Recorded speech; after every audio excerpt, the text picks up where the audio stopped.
cả mọi người, mình là Thu Phương, còn đây là Tây. Tây ơi, chào mọi người đi. Chào mọi người. Và hôm nay thì mình quay trở lại. Và nhóm mình thì đã tự thiết kế được một cái áo. Đó là áo nó có màu xanh lá chuối nhé mọi người. Thì áo này khác hoàn toàn áo của lúc trước của nhóm mình. Thì áo này thì là tự thiết kế ra. Thì mọi người ơi, thì nếu ai muốn mua thì bot cho bọn tớ nhá.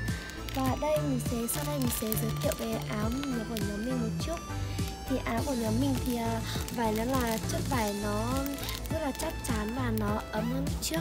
Nó không phải loại mỏng mà nó là loại dài. Đây là áo thun, có hình áo thun.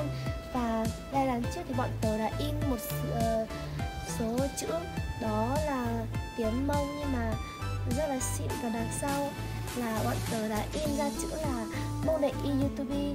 Đấy mọi người, nếu mà ai ưa thích áo của nhóm mình thì có thể bắt cho mọi mình nhé. Áo này mặt rất là thoải mái mọi người, không bó người nhưng mà kiểu mặt rất là ấm và rất là lỏng như là nó đẹp bó người nhé mọi người. Và áo của nhóm mình thì có 4 size nhé mọi người. Có size S, trên mình đang mặc là size S nha mọi người. Còn cái áo của bạn Tinh đang mặc là size XL, có thể có 2XL, 3XL nhé mọi người. Nếu mà ai muốn mua size gì thì qua cho bọn tớ nhé.